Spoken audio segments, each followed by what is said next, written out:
Matapos ang pagkamatay ng CEO ng kumpanya, nagpasya ang kanyang anak na subukin ang mga empleyado upang pumili ng kapalit niya. Ngunit hindi niya inakalang may matutuklasan siya. Naglalakad si Enrique sa mga pasilyo ng kumpanya ng mabagal at nakasandal sa isang payak na tungkod. Sa kabila ng kanyang katandaan at mga sakit na lalong nagpapahina sa kanya linggo-linggo, pinipilit pa rin niyang dumalo sa punong tanggapan, bumabati sa mga empleyado, nakikinig sa mga ulat at sinusubukang panatilihin ang tindig ng isang taong nagtayo ng imperyo mula sa wala. Maraming empleyado ang gumagalang sa kanya at nagpapakita ng tapat na malasakit, ngunit higit sa lahat, ang laging nasa kanyang tabi ay si Rogelio, ang pinagkakatiwalaang manager. Palagi itong lumalapit, handang magdala ng folder, magbukas ng pinto o mag-alok na lutasin ng anumang usapin. Sa harap ng iba, lagi nitong sinasabi ang paghanga, "Hindi ka mapapalitan, Enrique. Walang ibang makakagawa ng ginagawa mo." Sambit niya na may huwad ng ngiti na mas piniling huwag kontrahin ang pagod na CEO. Gayunman, ang maliliit na kilos ni Rogelio ang nagpapakita ng kanyang tunay na hangarin.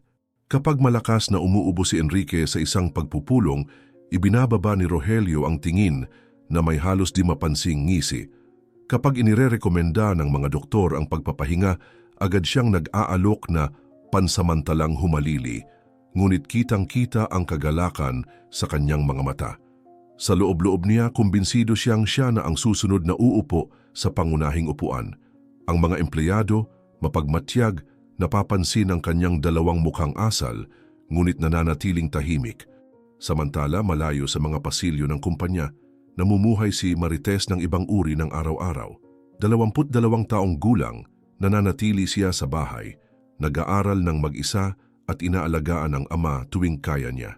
Hindi siya sanay bumisita sa kumpanya dahil lagi siyang pinoprotektahan ni Enrique mula sa pressure ng lugar na iyon.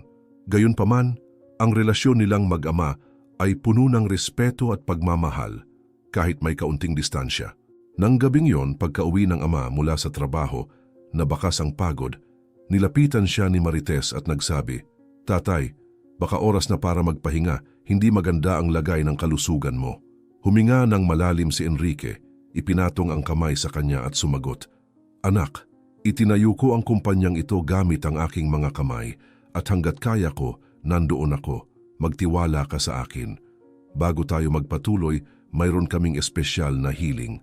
Ibinabahagi namin ang mga kwentong ito ng libre at upang manatili itong ganito, hinihiling namin na mag-iwan kayo ng like at mag-subscribe.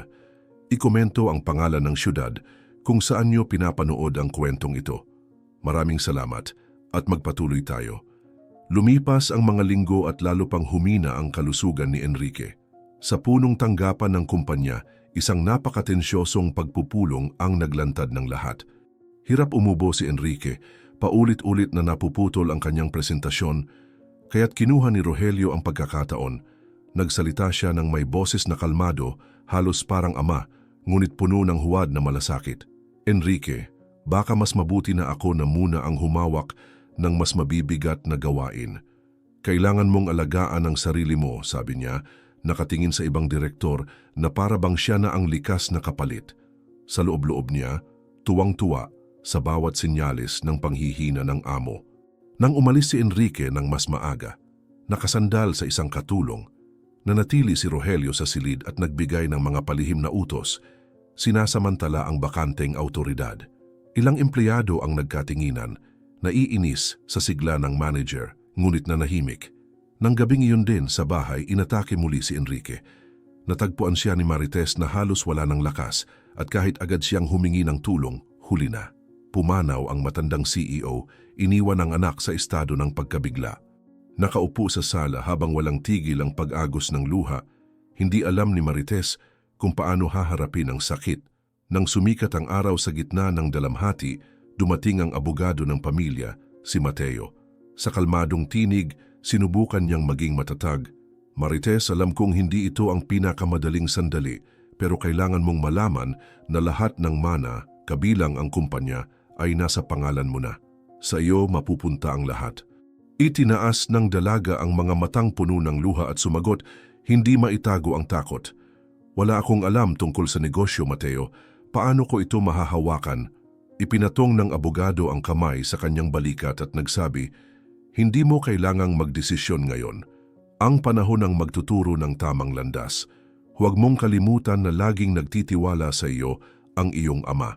Habang pinapasan ni Marites ang pagluluksa at bigla ang responsibilidad, kumikilos na si Rogelio sa likod ng kumpanya. Sa umaga ng libing, suot niya ang pinakamahal na Amerikana at namimigay ng huwad na salita ng kalungkutan sa mga empleyado. Mahinang bulong niya sa sinumang makakarinig. Si Enrique ay isang dakilang tao at karangalan ang ipagpatuloy ang kanyang trabaho. Sa loob-loob niya, iniisip na siya na ang bagong CEO, hindi alam na ang mga desisyon ay hindi magiging kasing dali ng iniisip niya.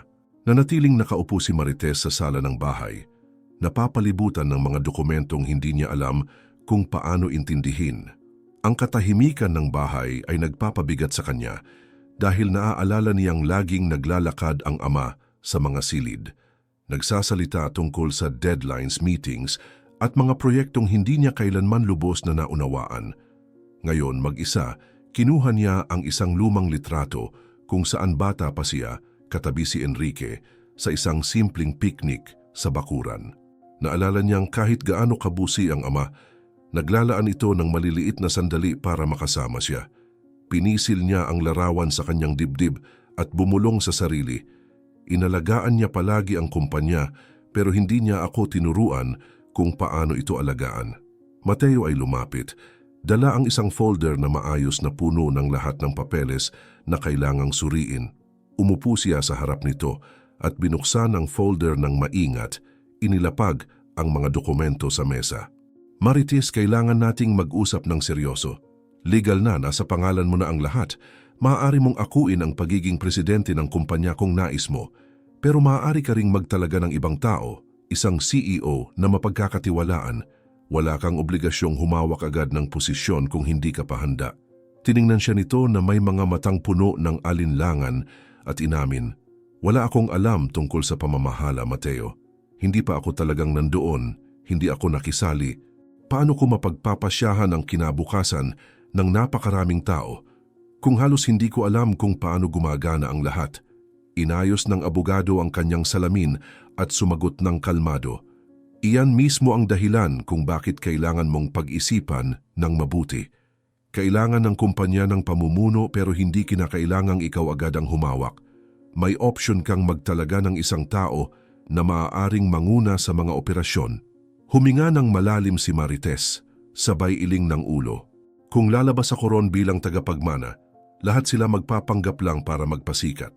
Kailangan kong makakita ng paraan para malaman kung sino talaga sila. Kumurba ang mga labi ni Mateo sa isang maikling ngiti at nagkomento na may bahid ng biro. Alam mo, minsan nakabasa ako ng kakaibang kwento sa internet. May isang tagapagmana ng ibang kumpanya na nagpanggap bilang tagalinis para makilala ang mga empleyado nang hindi siya nakikilala. Nakakatawa iyon noon, pero sa isang banda naging epektibo rin. Mahina siyang natawa pero nang makita ang seryosong tingin ni Marites, napansin niyang seryoso ito sa ideya. Hindi mo naman totoong iniisip na gawin iyan, hindi ba? Walang pag-aatubiling sumagot ito. Bakit hindi? Iyan lang ang paraan para makita ko kung paano talaga kumilos ang mga tao kapag hindi nila ako sinusubukang palugurin. Gusto kong malaman kung sino talaga ang karapat-dapat pagkatiwalaan. Nagulat si Mateo, kinamot ang baba at napabuntong hininga. Kung desidido ka talaga, kailangan mong maging maingat. Pero aaminin ko, hindi iyon inaasahan. Kinabukasan ng umaga, umalis si Marites ng bahay na mabilis ang tibok ng puso. Nakasuot siya ng simpleng uniforme ng tagalinis. May komportabling sapatos at may panyong nakatali sa buhok na tumatakip sa bahagi ng kanyang mukha. Nagsuot pa siya ng salamin na walang lente upang baguhin ang itsura. At nang tumingin siya sa salamin bago lumabas, halos hindi na niya nakilala ang sarili. Kung makikita lang ako ng tatay ko ngayon, baka ngumiti siya, naisip niya ng tahimik. Maaga siyang dumating sa kumpanya, bitbit ang timba at ilang basahan. Nakihalo sa ibang tagalinis nang hindi nakatawag pansin. Pagdaan niya sa lobby, napansin niyang walang kumilala sa kanya. May ilang empleyadong dumaan ng nagmamadali na ni hindi siya tiningnan. Sinubukan niyang bumati ng mahina ng magandang umaga pero tanging mabilis at walang malasakit na tingin ang kanyang natanggap. Nagpatuloy siyang naglakad sa mga pasilyo, inoobserbahan ang bawat departamento. Sa departamento ng pananalapi, kapansin-pansin ang mabilis na galaw ng mga numero at papeles, pero walang sino man ang nagbigay pansin sa kanya. Sa marketing naman, may tawanan at usapan tungkol sa mga kampanya. Pero nang lumapit siya dala ang kariton ng panlinis, agad tumigil ang mga usapan na para bang istorbo ang kanyang presensya. Makalipas ang ilang oras, napansin niyang iisa lang ang taong tila tunay na nais siyang ituring ng maayos. Si Luz Viminda iyon, isang matandang tagalinis na may mabait na mukha at mabagal na galaw, pero laging handang tumulong. Nang makita siya nitong naguguluhan sa loob ng napakalaking gusali, ngumiti ang matanda at sinabi, "Bago ka lang dito, hindi ba? Halika, ipapakita ko sa iyo kung saan nakalagay ang mga gamit at ang pinakamagandang lugar para magsimula." Naramdaman agad ni Marites ang ginhawa at nagpasalamat. "Salamat, medyo naliligaw talaga ako." Sa oras ng pahinga, magkasama silang naupo sa isang tahimik na sulok ng kantina na nakalaan para sa mga tagalinis. Sinamantala ni Marites ang pagkakataon para dahan-dahang magtanong. "Narinig ko ang tungkol sa isang manager na ang pangalan ay Rogelio. Mukhang malaki ang impluwensya niya dito, hindi ba?" Malalim na napabuntong hininga si Luz Viminda bago sumagot. "Impluwensya meron siya, pero hindi siya mabuting tao. Lagi niyang minamaltrato ang mga tauhan, lalo na kaming mga tagalinis. Para sa kanya parang hindi kami umiiral. Nakakita na ako ng mga kasamahan na umiiyak dahil sa mga pang-aapi niya." "At maniniwala ka ba na may mga nagsasabing siya ang susunod na CEO? Isa iyong trahedya." Sa bawat salitang iyon, nakaramdam si Marites ng bigat sa dibdib. Naalala niya kung paano palaging binabanggit ng kanyang ama si Rogelio bilang isang pinagkakatiwalaang tao. At ngayon naririnig niya ang bersyon ng mga nakakaranas ng ugali nito araw-araw. "Ibig sabihin, palagi siyang ganoon?" Usisa niya. Mapait na tumango ang matanda. "Oo, palagi. Mabait lang siya kung malapit ang mga direktor o sino mang may mataas na posisyon. Para sa iba, puro paghamak lang." Natahimik si Marites ng ilang segundo, nagmuni-muni sa malaking kaibahan ng imahe na meron ng kanyang ama at ng realidad na nakikita niya ngayon. Mahinang bulong niya sa sarili, "Siguro kailangan kong makita mismo kung paano talaga siya kumilos." Hindi napansin ni Luz Viminda ang bigat ng kanyang sinabi at nagpatuloy lang sa pag-uusap. Ikinuwento ang mga hirap ng maraming taong pagtatrabaho at ang kaunting pagpapahalaga na natatanggap nila. Pagod na si Marites sa kakalakad sa mga pasilyo, pero hindi niya tinigilan ang pagmamasid sa bawat detalye. Nakita niya kung paano ang ilang empleyado ay tahimik na nagtatrabaho, palaging lumilinga na parang natatakot magkamali. Ang iba naman sinasamantala ang kawalan ng bantay, nagkukwentuhan at pinapabayaang maipon ang mga gawain. Ang pangalan ni Rogelio ay tila nakabibitin sa lahat na parang anino. Sapat na banggitin lamang ito para tumahimik ang paligid. Para bang ang posibilidad lang ng kanyang pagdating ay sapat na para pigilin ang sabayang hininga ng lahat. Bitbit ang timba ng panlinis, dahan-dahang naglakad si Marites sa pangunahing pasilyo. Mahigpit niyang hawak ang hawakan ng walis ng. Dahil sa pagkalito, sa dami ng mga taong papasok at palabas ng mga silid, nabangga siya sa isang lalaking paparating mula sa kabilang direksyon. Magaan lang ang tama, pero sapat para sandaling mawalan siya ng balanse. Nang itinaas niya ang kanyang mga mata, bumilis ang tibok ng kanyang puso. Si Rogelio iyon. Huminto agad ang manager at tumingin pababa, pinagmamasdan ang maliit na marka na naiwan sa kanyang Amerikana.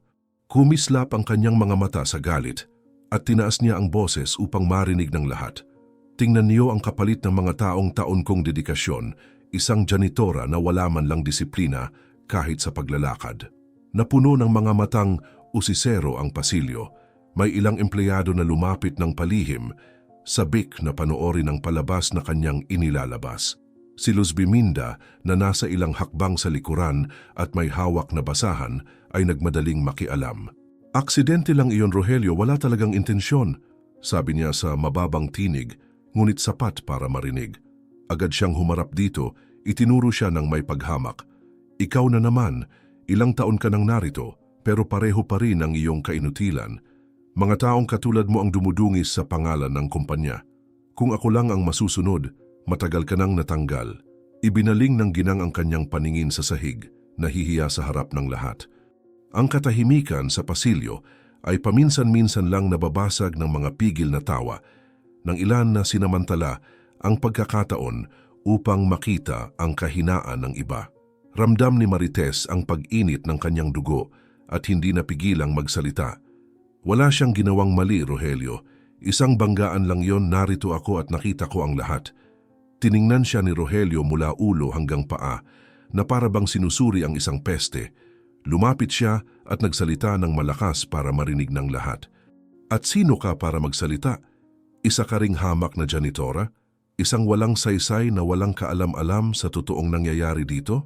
Tandaan mo, hindi magtatagal at ako na ang magiging bagong CEO ng kumpanyang ito at hindi ko papayagan na ang mga walang silbi tulad ninyo ay patuloy na dudungis sa aking mga pasilyo. Isang grupo ng mga empleyado, sabik na makabola ang manager, ang nagbitaw ng maiikling tawa at tumango bilang pagsang-ayon. Ang mga mata ay sabay-sabay na tumuon kay Marites, mabigat sa paghamak, na para bang ang kanyang presensya ay isang abala. Sinubukan niyang panatilihin ang tikas, ngunit ang lantad na kahihiyan ay sinusunog siya mula sa loob. Bubuka pa sana ang kanyang bibig, ngunit mariing hinawakan ni Luz Biminda ang kanyang braso at bumulong. Huwag ka nang magsalita, anak. Ako ang may kasalanan, dapat nag-ingat ako. Huwag kang makisangkot para sa akin. Tiningnan ni Marites ang ginang at nakita sa kanyang mapupungay na mata ang isang lumang sakit, ang uri ng sakit na galing sa mga beses na siya ay tinapakan ng parehong tao. Ang mga salita ni Luz Biminda ay parang pansamantalang kalasag, ngunit sa parehong oras ay parang hatol. Si Rogelio, kontento sa pagpapakita ng kanyang autoridad, ay humarap muli sa iba at nagdagdag pa ng pangiinsulto. Iyan ang klase ng mga taong patuloy pang humihinga sa kumpanyang ito. Pero malapit na ring magbago ang lahat. Nagpatuloy siya sa paglakad sa pasilyo, mabibigat ang bawat hakbang na para bang nag-iiwan ng bakas ng pagkailang sa paligid. Ang ilan sa mga empleyado ay bumalik sa kanilang mga mesa na nagkukunwaring normal. Ang iba na may nagbulungan ngunit walang isa mang naglakas loob na ipagtanggol ang dalawang janitora. Huminga ng malalim si Marites, nilunok ang galit at nagpatuloy sa paglilinis ng sahig. Sinusubukang huwag ipakita ang bagyong nag-uumpisa sa loob niya. Umusad ng mabagal ang natitirang oras ng hapon. Napansin ni Marites na ang mga pasilyo ay puno ng mga bulungan at lalong tumitindi ang tensyon sa bawat minuto. May mga usapan tungkol sa mga biglaang tanggalan na nangyayari sa iba't ibang departamento. 3 na ang pinaalis sa marketing at 2 sa accounting, sabi ng isang lalaking nakasandal sa pader, na hindi na malayang naririnig siya ni Marites. At walang may alam kung saan nanggaling ang utos. Isa pa, halos pabulong ang nagdagdag. Wala raw alam si Rogelio tungkol dito. Magkakagulo ito. Nagpatuloy siya sa paglalakad, dala ang balde at kariton, dumaraan sa mga grupo na agad nagkakawatak-watak kapag napansin ang kanyang presensya. Ang mga mukha nila ay puno ng takot at pangamba. Maya-maya sa isang silid kung saan siya namumulot ng mga gusot na papel, narinig niya ang 2 empleyada na nag-uusap ng balisa. Malaki raw ang listahan ng mga tatanggalin, pero hindi si Rogelio ang may utos. May nag-apruba ng hindi siya kinukonsulta. Agad na sumagot ang isa, magwawala iyon kapag nalaman niya. Ilang minuto pa, napatunayan ang bulong-bulungan. Dumaan si Rogelio sa gitnang pasilyo na namumula ang mukha at mabibigat ang bawat hakbang. Binubuksan ang mga pinto na para bang ibabagsak ang mga ito. Sa bawat hakbang niya, dumarami ang mga taong palihim na sumusunod, inaabangan ang tiyak na pagsabog. Si Marites, patuloy pa ring naglilinis ng sahig, ay wala na sa kanilang paningin at walang isa man ang nagtanong tungkol sa kanya. Para bang ang pagkawala ng isang janitora ay walang halaga. Pumasok si Rogelio sa silid ng Human Resources na parang bagyo, namumula ang mukha at naglalagablab ang mga mata. Ang kanyang boses ay umaling-aungaw na parang isang kautusan na hindi pwedeng suwayin. Gusto kong malaman agad kung sino ang nag-apruba ng mga tanggalan ng hindi dumadaan sa akin. Ako ang may hawak dito, walang may autoridad na mas mataas sa akin. Nagsiklop ang mga empleyado sa kanilang mga upuan, may ilan na umiwas ng tingin, ang iba na may nagkunwaring abala. Ilang segundo lang ang katahimikan bago tumayo ang babaeng namumuno sa departamento. May tindig na matatag at tinitigan siya ng may katahimikan. Rogelio, hindi ko na maaaring sundin ang mga utos mo. May desisyon na ang mga may-ari at lahat ay nakatala na. Namulat ang kanyang mga mata, hindi makapaniwala at lumapit ng isang hakbang. Ano ang sinasabi mo? Kalokohan yan, ako ang susunod sa pamumuno. Walang dokumento ang makakapagpabago niyan. Dahan-dahang binuksan ng babae ang isang drawer at kinuha ang isang sobre. Lumapit siya at hindi na tinag sa galit na nakaguhit sa mukha ng manager, iniabot ang papel. Narito ang iyong termination letter, pirmado ng lahat ng mga may-ari. Simula ngayon, hindi ka na bahagi ng kumpanya. Nanginginig ang mga kamay ni Rogelio nang punitin ang sobre at basahin ang maiiksi, ngunit malinaw na mga linyang pumapatid sa kanyang ugnayan. Sa bawat salitang binabasa niya, lalong bumibigat ang kanyang paghinga. Isa itong pagkakamali, hindi ninyo alam ang ginagawa ninyo. Paulit-ulit niyang sinasabi ng malakas, sinusubukang kumbinsihin ang sarili na hindi posible ang realidad na iyon. Inihagis niya ang papel sa mesa at sumigaw, "Walang may-ari ang magkakaroon ng lakas ng loob para alisin ako. Ako ang pinakatapat kay Enrique, alam iyon ng lahat." Hindi na naghihintay ng karagdagang paliwanag. Bigla siyang tumalikod at nagmamadaling lumabas. Binaliwala ang mga matang nagtatama sa pasilyo. Ang tanging nasa isip niya ay makarating sa opisina ng CEO at bawiin ang lugar na pinaniniwalaan niyang kanya. Tinulak niya ang mga pinto.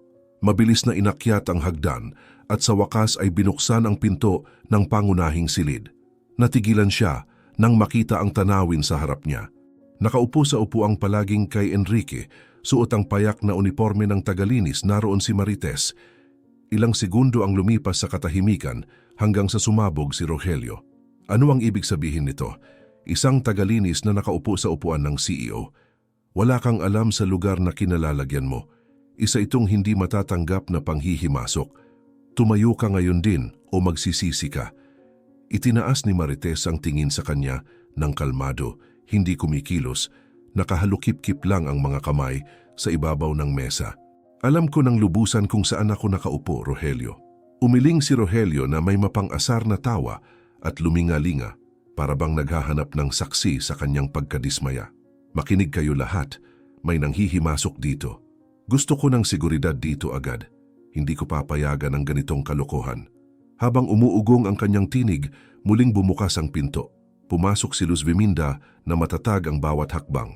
Hawak pa rin ang basahan sa kamay. Sandaling nagbago ang bigat ng hangin dahil sa kanyang presensya.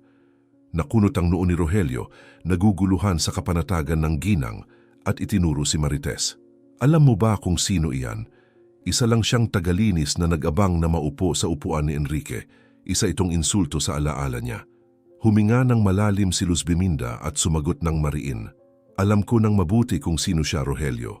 At dapat alam mo rin. Umiling si Rogelio. Natawa na, parang may narinig na kahangalan. Huwag mong sabihing may inimbento kang kwento ngayon. Nakakatawa. Isa lang mandarayang dalaga ang batang iyan. Nanatiling matatag si Marites, nakatingin diretso kay Rogelio. Hindi yumuyuko sa mga paratang. Pwede kang tumawa, pwede kang sumigaw, pero hindi mo mababago ang katotohanan. May bagay na dapat ilantad at dumating na ang oras. Sa bawat salitang binitiwan niya, lalo pang tumitindi ang pananabik sa paligid. Dumating ang dalawang gwardya sa silid, tinugon ang tawag. Ibinuka ni Rogelio ang mga braso, parang nakahinga ng maluwag at agad na nag-utos. Palabasin ninyo ang babaeng ito ngayon din. Sinakop niya ang pinakamahalagang silid ng kumpanya. Tumigil ang mga lalaki, tumingin mula kay Rogelio patungo kay Marites at nag-alinlangan. Hindi sila gumalaw. Lalo pang bumigat ang katahimikan at lahat ng mga mata ay nakatuon sa dalagang nakaupo sa upuan ng kanyang ama. Lalong nainis si Rogelio at lalo pang nilakasan ang tinig. Ano pang hinihintay ninyo?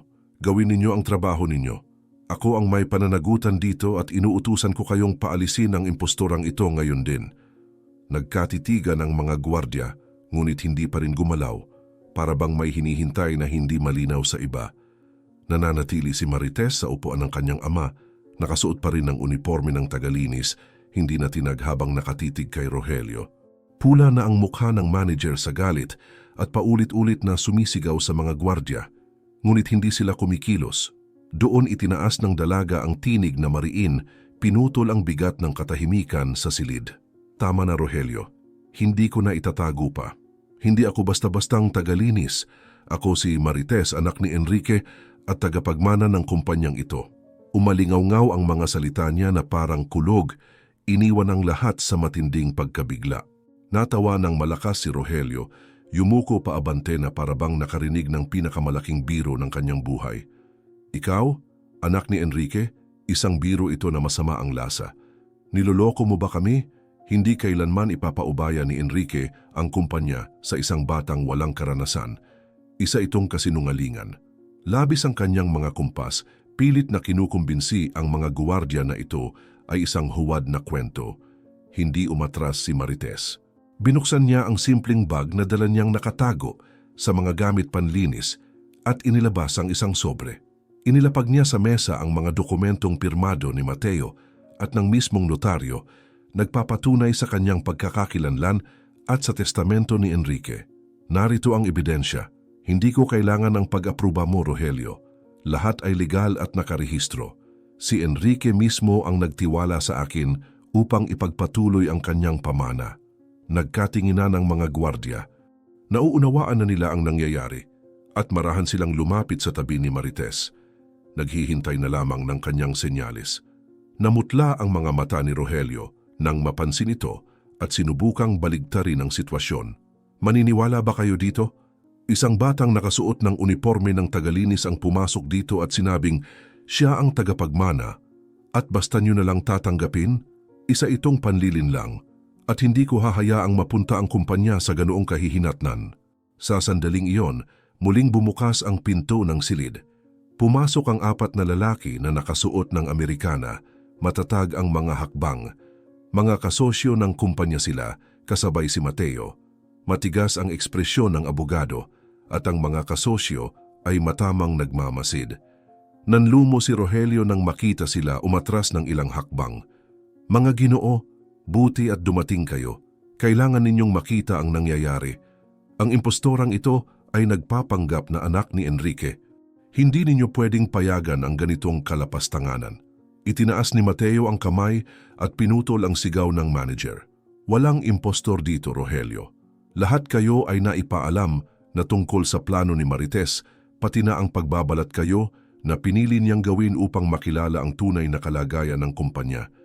Hindi ito sorpresa para sa amin. Tumango ang mga kasosyo, kinukumpirma ang mga salita ng abogado.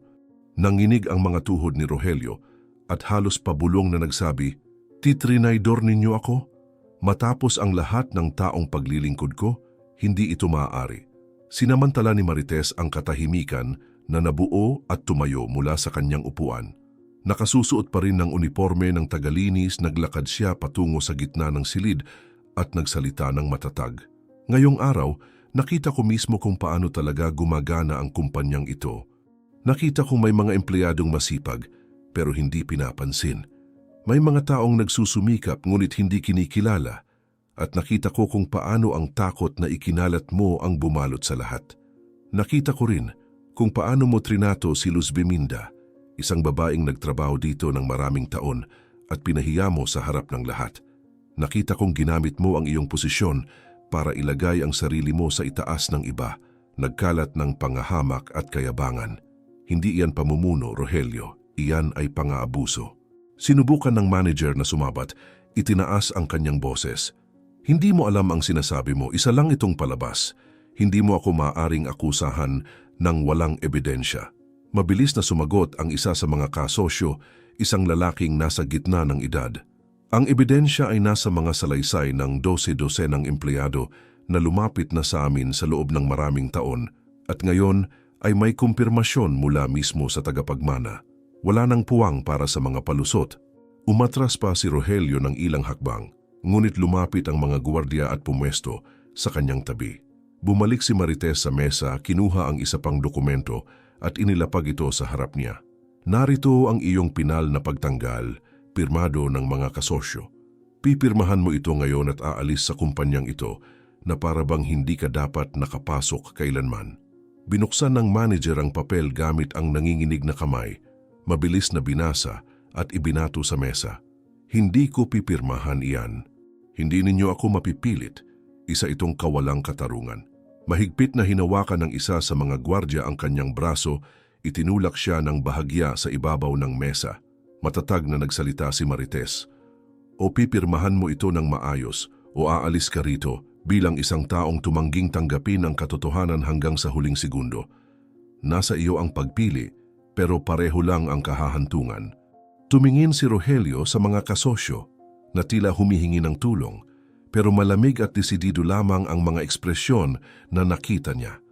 Nakakrus ang mga braso ni Mateo at mariing nagsalita, "Pumirma ka, Rogelio. Wala nang dapat pag-usapan." Nakangipin at puno ng galit, kinuha ng manager ang panulat at mabilis na naglagay ng lagda sa gilid ng papel. Ibinato niya ang panulat pabalik sa mesa at sumigaw.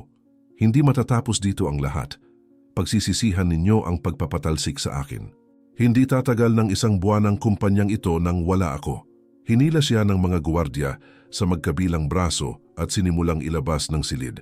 Patuloy siyang sumisigaw at nagpupumiglas, ngunit walang sinuman ang nagpakitang nais tumulong sa kanya. Nagsara ang pinto sa kanyang likuran at binalot ng katahimikan ang silid. Nananatili pa rin ang bigat ng pangyayari sa paligid. Nakauniforme pa rin ng simpleng tagalinis si Marites nang muling tumayo mula sa upuan at hinarap ang lahat ng naroon. Tahimik pa rin ang silid matapos ang pag-alis ni Rogelio at lahat ng paningin ay nakatuon sa kanya. Huminga siya ng malalim at nagsalita nang walang pag-aalinlangan. Bago ang lahat, gusto kong ipaliwanag na hanggang ngayon, naniniwala akong hindi ko kayang akuin ang responsibilidad na ito. Ang pagkamatay ng aking ama ay dumating ng biglaan at hindi ko naramdaman na handa akong narito. Naisip kong magtalaga ng ibang tao bilang bagong CEO, isang taong mas may karanasan, isang taong mas matagal nang naglalakad sa mga pasilyong ito kaysa sa akin. Pero ang naranasan ko ngayon ay tuluyang nagbago sa aking pananaw. Nagpatuloy si Marites, ngayoy mabagal na naglalakad sa silid.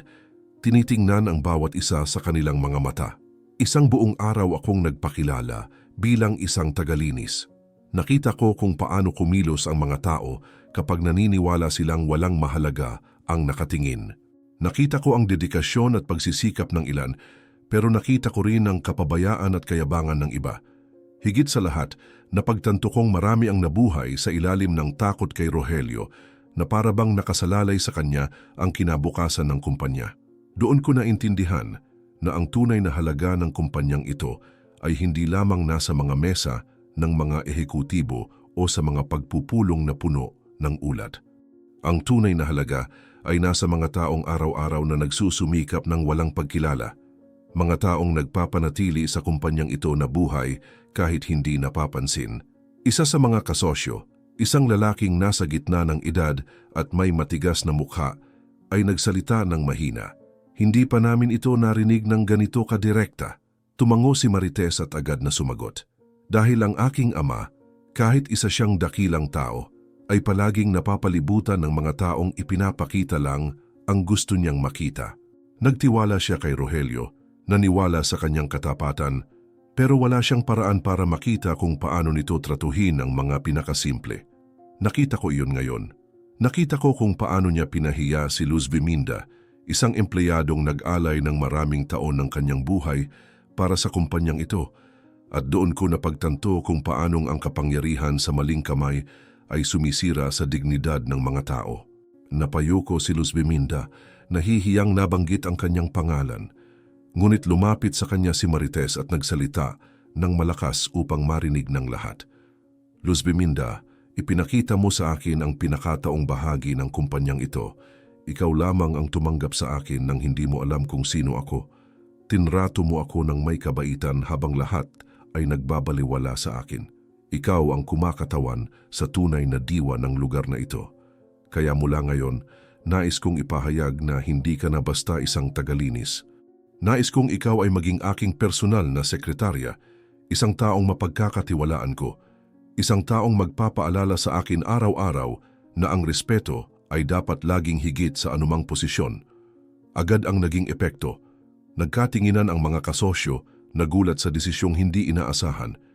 May ilang pabulong ngunit agad itong napalitan ng malalakas na palakpak na pumuno sa silid.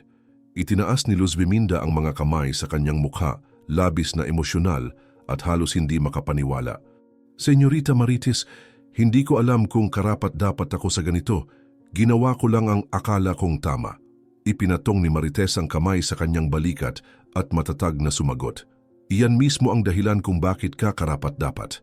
Hindi dahil sa posisyon o obligasyon, kundi dahil sa puso. At iyan ang nais kong laging nasa tabi ko. Humakbang si Mateo Pasulong at nagdeklara sa malinaw na tinig. Mga Ginoo, narito sa harapan natin ang bagong CEO ng kumpanya at malinaw na alam niya ang kanyang ginagawa. Ang pangalan ni Enrique ay ligtas sa mga kamay ng kanyang anak. Muling pumalakpak ang mga may-ari. Sa pagkakataong ito mas mainit at masigla. Isa sa kanila ang nagdagdag, Marites, mayroon kang aming walang kondisyong suporta. Hindi ka nag-iisa sa paglalakbay na ito. Huminga ng malalim ang dalaga, pinipigilan ng mga luha na nagbabantang bumuhos, ngunit hindi niya hinayaang manaig ang mga ito. Nagpapasalamat ako sa tiwala ninyo, pero nais kong linawin na hindi ko uulitin ang mga parehong pagkakamaling nakita kong nangyari. Hindi dapat gamitin ang kapangyarihan upang tapakan ng iba. Ang kumpanya ay dapat pamunuan sa pamamagitan ng respeto at pagkilala sa mga totoong nagtatrabaho. Hindi ko papayagan na ang takot ang maging batas dito sa loob. Sa sandaling iyon, napagtanto ng lahat na nasa silid na ang tagapagmana ay hindi na lamang isang batang puno ng pangamba, kundi isang pinunong nabubuo. Ang uniforme ng hanitora ay nasa kanyang katawan pa rin, ngunit ang tindig niya ay ng isang taong nagpasya nang yakapin ang sariling kapalaran. Samantala sa labas ng gusali, naglalakad si Rogelio sa bangketa na puno ng galit, patuloy na sinasamahan ng mga gwardyang nagpalabas sa kanya. Kumakaway siya ng mga kamay, sumisigaw ng mga salita ng pagkadismaya, at nagmumura sa lahat ng kasangkot. Isa itong pakana, hindi maaaring ang isang bata ang pumalit sa akin, niloko ako ng lahat ninyo, mga walang hiya. Lumingon ang mga taong nagdaraan, may ilan na tumatawa sa nakakaawang anyo ng isang lalaking nawala ang lahat. Hinubad ni Rogelio ang kanyang kurbata, itinapon iyon sa sahig at nagpatuloy sa pag-ikot-ikot. Hindi matanggap na ang kumpanyang inakala niyang kanya na ay tuluyan ng lumayo sa kanyang mga kamay. Sa loob ng punong tanggapan, iba ang klima. Si Marites, nasa harap pa rin ng mga may-ari, ay nakatanggap ng mga palakpak na hindi na pormal lamang, kundi puno ng paniniwala. Lumapit si Mateo at mahinang sinabi, "Ipinagmamalaki ka sana ng iyong ama sa ginawa mo ngayon. Pinatunayan mong may tapang ka upang harapin ang darating." Huminga ng malalim si Marites at sumagot, "Ayokong manatiling anak lang ni Enrique. Nais kong ipakita na kaya kong ipagpatuloy ang kanyang pamana sa sarili kong paraan, inaayos ang mga bagay na napabayaan." Tumango ang mga may-ari bilang pagsang-ayon. Isa sa kanila ang nagdagdag, "Nakakahiya ang sinubukang gawin ni Rogelio ngayon. Kung may mga pagdududa pa tungkol sa iyo, ngayon ay wala na. Nasa panig ka namin." Si Luz Biminda, labis pa ring emosyonal, ay pinupunasan ang kanyang mga luha at inaayos ang sarili, ngunit hindi mapigil ang ngumiti. "Hindi ko inakalang aabot ako para masaksihan ito. Binago ninyo ang buhay ko sa loob lamang ng isang araw. Nangangako akong ibibigay ko ang lahat ng makakaya ko upang hindi kayo mabigo." Niakap siya ni Marites at tumugon, "Huwag mo akong tawaging senyorita. Simula ngayon, isa tayong koponan." Lumubog ang araw sa syudad, ngunit sa loob ng kumpanya ay tila may bagong araw na sumilang. Ang batang tagapagmana, nakasuot pa rin ng simpleng uniforme ng empleyada, ay nakamit ang respeto ng lahat sa paligid. Ang upuan ng kanyang ama, na ilang sandali lamang ay tila masyadong mabigat para upuan, ay naging sagisag ngayon ng bagong panahon. Muling umupo si Marites, matatag ang tindig at idineklara, "Simula pa lang ito, itatayo nating muli ang kumpanya, ngunit sa pagkakataong ito ng patas, at walang sino man kahit sino ang makakapigil sa atin."